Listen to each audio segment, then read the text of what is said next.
Hello everyone, मैं ममतेश गुप्ता। आज देखेंगे सिक्स क्लास की पॉलिटिकल साइंस एनसीईआरटी चैप्टर 6। अगर आपके पास ओल्ड एनसीईआरटी है तो उसमें ये चैप्टर नंबर होगा 7।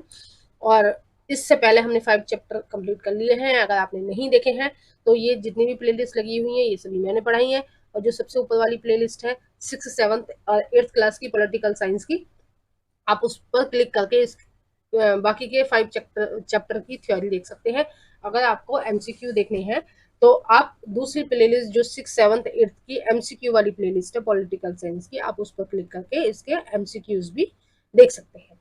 ठीक है, आइए शुरू करते हैं। क्वेश्चन नंबर 1, नगर प्रशासन को सही क्रम में लगाएं। पहला है नगर परिषद, दूसरा है नगर पालिका, तीसरा है नगर निगम। देखो, जो प्रशासन होता है नगर का, वो जनसंख्या के हिसाब से होता है। अगर छोटे शहर है तो वो क्या होते हैं, वो होते हैं नगर पालिका। और उनसे थोड़े बड़े शहर होते हैं वो होते हैं नगर परिषद। और जो बहुत बड़े शहर होते हैं वो होते हैं नगर निगम। बहुत बड़े शहर से मतलब है, जैसे आपकी बुक में पुणे का उदाहरण दे रखा है तो वो नगर निगम चलता है। अगर आप दिल्ली में रह रहे हैं तो यहाँ पर क्या चलता है, नगर निगम चलता है, क्योंकि ये बहुत बड़े शहर है तो इनका प्रशासन कौन देखता है, नगर निगम देखता है। उसी तरह से मुंबई है, कलकत्ता है, और मतलब बड़े बड़े जो जितने भी शहर हैं, चेन्नई है, तो जो बड़े बड़े शहर हैं उनका प्रशासन कौन देखता है, उनका देखता है नगर निगम। ठीक है, उनके प्रशासन को कौन देखता है, नगर निगम देखता है। और देखो, नगर पालिका में वो नगर आते हैं, मतलब जब गांव बहुत बड़ा हो जाता है ना, उसमें मार्केट वगैरह हो जाती है, तो उसको ही क्या कहने लगते हैं, उसको फिर नगर का दर्जा मिल जाता है और उसको नगर पालिका बोल देते हैं। ठीक है, और ये इन सभी का निर्धारण जनसंख्या के अकॉर्डिंग होता है। जनसंख्या जितनी बढ़ती रहेगी उस जो निर्धारित होता है कि जैसे 50 लाख की जनसंख्या वालों को हम नगर पालिका मानेंगे या नगर परिषद मानेंगे, उस तरह से होता है। ठीक है, 1 करोड़ वाले को हम नगर निगम मानेंगे, तो इस तरह से प्रशासन होता है। तो ये जो संख्या है ये बढ़ती रहती है, या उस समय के हिसाब से जितनी होती है उस हिसाब से लगाते हैं। तो हाँ, सबसे पहले कौन सा आएगा, आपका दूसरा आएगा नगर पालिका, उसके बाद में आएगा नगर परिषद, और उसके बाद में आएगा नगर निगम। तो जो ऑप्शन है वो पहला वाला सही हो जाएगा, यानी कि ऑप्शन नंबर ए ठीक है। क्वेश्चन नंबर 2, नगर निगम पार्षद कौन होता है। ए है, यह नगर का वार्ड मेंबर होता है। बी है, नगर निगम को जनता प्रत्यक्ष रूप से चुनती है। प्रत्यक्ष का मतलब है जिस व्यक्ति को आपको नेता चुनना है उसके लिए आप खुद वोट डालने जाएंगे। ठीक है, अप्रत्यक्ष क्या होता है कि आप किसी व्यक्ति को अपना नेता चुनेंगे, और आप जिस व्यक्ति को नेता चुनेंगे वो व्यक्ति किसी दूसरे व्यक्ति को नेता चुनेगा। ठीक है, जैसे अभी हाल फिलहाल में प्रधानमंत्री जी का चुनाव होने वाला है। तो प्रधानमंत्री का चुनाव कैसे होता है, पहले आप एमएलए चुनेंगे, आपके क्षेत्र का एमएलए होगा। और जब पूरे भारत के जो एमएलए होंगे, जो अलग अलग अपनी अपनी पार्टियों से जीत कर जाएंगे, तो जिस पार्टी के ज्यादा एमएलए जीत के जाएंगे उसी पार्टी का प्रधानमंत्री बनेगा।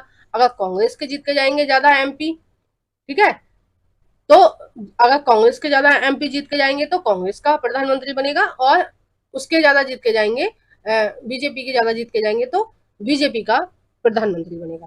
ठीक है, तो प्रत्यक्ष का मतलब है आप डायरेक्ट चुन रहे हैं। उसने जैसे गांव का इलेक्शन होता है, गांव का चुनाव होता है, तो उसमें जो प्रधान होता है उसको आप खुद चुनते हो, वोट डालोगे, खुद चुनोगे। ठीक है, नगर निगम में कई बार प्रत्यक्ष होता है, कई बार अप्रत्यक्ष होता है। कई बार क्या होता है, कई कई शहरों में जो में क्या होता है कि आप नगर पार्षद को डालेंगे वोट। ठीक है, नगर पार्षद को डालेंगे, और जो नगर पार्षद हैं, उस नगर के जितने भी पार्षद हैं वो सभी पार्षद मिलकर उस मेयर को चुनेंगे। ठीक है, उस नगर के मेयर को चुनेंगे कि कौन सा उस नगर का मेयर होना चाहिए। तो हम बात कर रहे हैं नगर निगम सॉरी, नगर निगम पार्षद की बात कर रहे हैं। ठीक है, तो जो पार्षद होता है उसका चुनाव कैसा होता है, प्रत्यक्ष होता है, यानी कि जिस व्यक्ति को चुनना है उसके लिए आपको वोट डालना पड़ेगा। ठीक है, सी है, नगर पार्षद वार्ड की बिजली, पानी, साफ सफाई से संबंधित समस्याओं को हल करता है। तो ये भी सही है कि पार्षद क्या कर, उसका काम ही ये है कि जिस वार्ड से वो खड़ा हुआ है, जिस वार्ड से उसने चुनाव लड़ा है, जिस वार्ड का वो नेता है, उस वार्ड से संबंधित जितनी भी समस्या होंगी उन सभी समस्याओं को कौन देखेगा, नगर पार्षद देखेगा। ठीक है, नगर निगम पार्षद देखेगा। तो ऑप्शन हो जाएगा आपका डी बिल्कुल सही, कि ये सभी सही है। नेक्स्ट देखते हैं क्वेश्चन नंबर 3, निम्नलिखित में से नगर निगम के कार्य कौन से हैं? यानी कि नगर निगम जो होता है वो क्या कार्य करता है?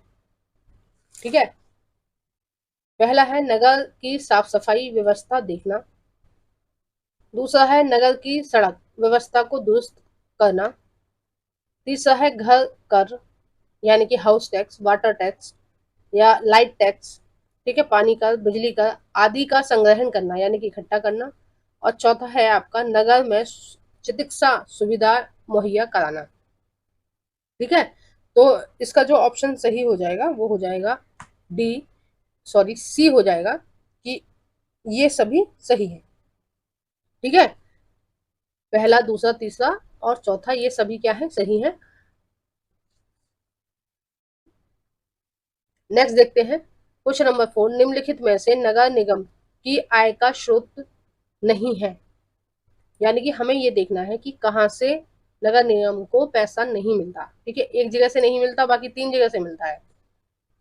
ए है संपत्ति कर, बी है पानी व गृह कर, गृह का मतलब हाउस टैक्स या वाटर टैक्स, सी है मनोरंजन कर, और डी है, देखो मनोरंजन कर में क्या आएगा, जो आप मूवी वगैरह देखने जाते हो ना थिएटर में, तो उसमें कई तरह के टैक्स होते हैं।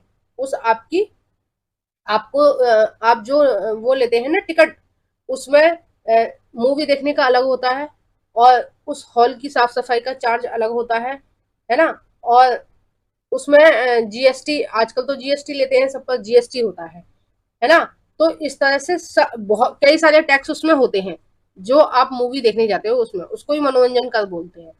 ठीक है, या मेला में वगैरह में जो टैक्स लिया जाता है उसको भी हम मनोरंजन कर बोल सकते हैं।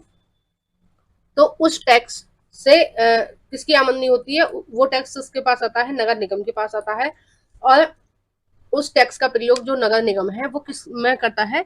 उस टैक्स का प्रयोग करके नगर निगम उस नगर में सफाई व्यवस्था या चिकित्सा व्यवस्था उन पर खर्च करता है। ठीक है, और डी है नगर का विकास करने के लिए नए नए कर लगाना। तो कर लगाना ये नगर निगम का कार्य नहीं है। टैक्स लगाना किसका काम है? टैक्स लगाना राज्य सरकार का काम है। ठीक है, क्योंकि जो स्थानीय सरकारें हैं वो किसके अंतर्गत आती हैं? राज्य सरकार के अंतर्गत आती है। क्वेश्चन नंबर 5, नगर प्रशासन के संबंध में कौन सा कथन सही नहीं है? यानी कौन सा ऑप्शन सही नहीं है किसके संबंध में? नगर प्रशासन के संबंध में। ऑप्शन है ए, यह अधिनियम 74वां संशोधन है, बिल्कुल सही है। बी है, यह अधिनियम 73वां यानी कि 73वां संविधान संशोधन है। सी है, नगर प्रशासन अनुसूची 12 में उल्लेखित है। डी है, भाग 9A नगर पालिकाओं से संबंधित है। तो हमें देखना है कौन सा सही नहीं है। तो सही नहीं कौन सा है? बी वाला, जो 73 वाला संशोधन है वो किससे संबंधित है? वो ग्राम पंचायत से संबंधित है। ठीक है, और कौन सी अनुसूची में मिलता है उसका उल्लेख? अनुसूची 11 में मिलता है ना। मैं बता रही हूँ नगर पंचायत का, नगर पंचायत का संशोधन कौन सा है? 73वां। कहाँ मिलता है? अनुसूची 11 में मिलता है। ठीक है, नेक्स्ट देखते हैं, और ये इस वीडियो का लास्ट क्वेश्चन है, नगर प्रशासन में प्रशासनिक सरकारी अधिकारी कौन होता है? ए है नगर पार्षद, बी है आयुक्त या उसको इंग्लिश में हम बोलते हैं कमिश्नर, सी है चेयरमैन, डी है मेयर। तो इसका सही आंसर हो जाएगा बी, आयुक्त या कमिश्नर। वो होता है सरकारी अधिकारी। ठीक है, बाकी ये क्या क्या होता है? ये चुने हुए होते हैं, इनका निर्वाचन होता है। ये अधिकारी नहीं होते हैं, ये इनका क्या होता है? निर्वाचन। निर्वाचन का मतलब है कि जनता चुन के भेजती है, जनता वोट डाल के भेजती है। ये सब निर्वाचित होते हैं, नगर पार्षद भी, और आपका चेयरमैन भी, और आपका मेयर भी। तो आपको मेरी वीडियो कैसी लगी है प्लीज कमेंट बॉक्स में बताना। जो भी फ्रेंड आपके एनसीईआरटी पढ़ने के इच्छुक हैं या एनसीईआरटी पढ़ रहे हैं, उन सभी के साथ मेरी इस वीडियो को शेयर कर देना। और अगर आप मेरे चैनल पर नए हैं तो प्लीज मेरे चैनल को सब्सक्राइब कर देना। सब्सक्राइब एक बार करना होता है, आप बार बार बटन दबाते हो, बार बार नहीं दबाना होता है। आप जब पहली बार वीडियो को देख रहे हैं, आपने बटन दबा दिया, बस आप पूरी लाइफ आपको जब भी इस चैनल पर पढ़ना है तो आपको दोबारा सब्सक्राइब का बटन नहीं दबाना है। जबकि आप बार बार दबाते हो तो उससे आपको नुकसान ये होता है कि एक बार आपने दबाया, वो सब्सक्राइब हो गया, आपने दोबारा वीडियो देखी, दोबारा सब्सक्राइब का बटन दबा दिया तो वो अनसब्सक्राइब हो जाता है। ठीक है, तो फिर वो आपको आपके फ़ोन में से मेरा चैनल हट जाएगा और आपको कभी भी मेरी वीडियो देखने को नहीं मिलेगी। तो बार-बार नहीं दबाना है, ध्यान रखना है, एक बार सब्सक्राइब करना है बस, ठीक है? और प्लीज़ एक छोटा-सा कमेंट कर देना आपको वीडियो कैसी लगी और लाइक करना बिल्कुल नहीं भूलना है, लाइक करके जाना है, प्लीज़ लाइक कर देना। Thank you for watching everyone.